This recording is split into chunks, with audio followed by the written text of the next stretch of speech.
Сәлем достар, бүгін мен сіздерге өзбекше плов жасауды көрсетемін. Ең қарапайым рецебі. Қатты қызып тұрған қазанға сұйық майды құйып, қыздырып аламыз.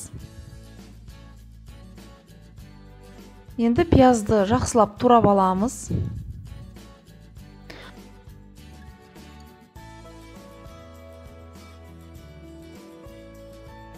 Оны қазанға салып, жақсылап қызартып қуырамыз. Әбден қуырамыз. Пиязымыз қып-қызыл болып қуырылу керек. Сол кезде пловымыздың түсі әдемі қызыл болып шығады. Енді сәбізді жіңішке соломка қылып турап аламыз барлығын.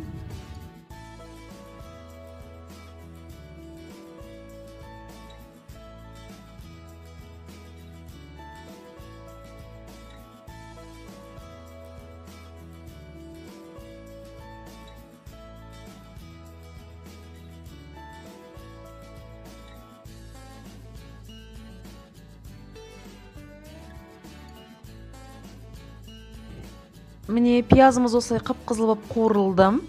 Енді бұған етті жуып, тазалап саламыз. Мен жылқының етін, сүрленген жылқының етін салдым. Сүрленген еттен істесе өте дәмді болады. Әбден жақсылап етті қуырып аламыз. Енді осы қуырылған етке жаңағы сәбізімізді салып, сәбізіміз әбден жұмсарып, қуырылғанша қуырамыз. Тұз, қара бұрыш саламыз. Әркімнің талғамына қарай зира, кинза қосса болады.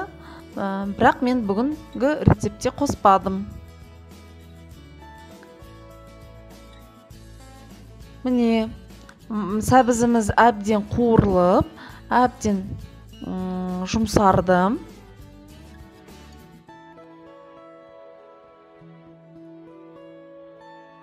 Енді осыған мен қайнап тұрған ыстық суды құямын.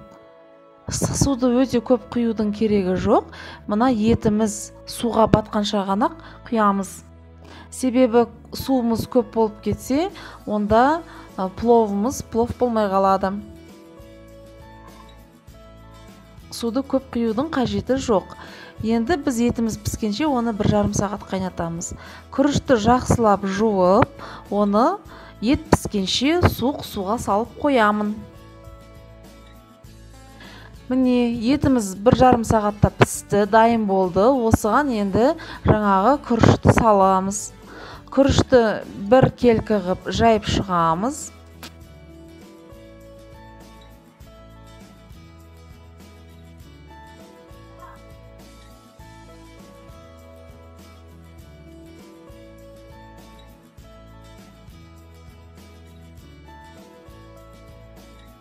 Міне, су күріштің бетінен 1 сантиметрдей ғана мөлшерде шығып тұру керек.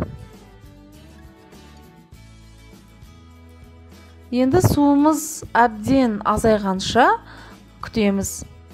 Суымыз азайды. Енді біз күрішті аламыз да горка сияқты ғып, оны төмпешік жасап қоямыз. Сөйтіп, оның ара-араларына жаңағы ауа кіру үшін оны тесіп, шанышқымен тесіп қоямыз. Сөйтіп, қазанның бетін жауып, тағы бір ақырын отта 10-15 минуттай пісіреміз.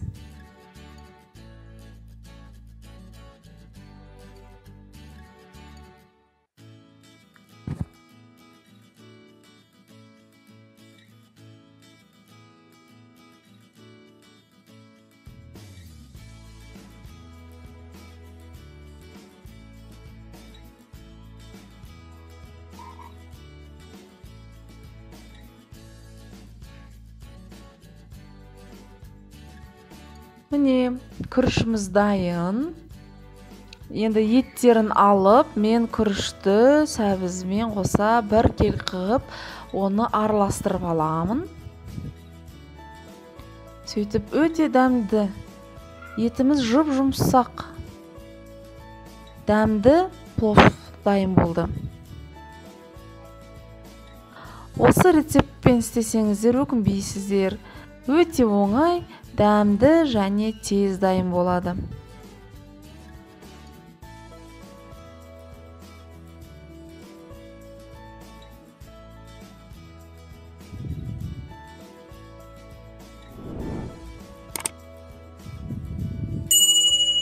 Міне достар, біздің плов дайын болды.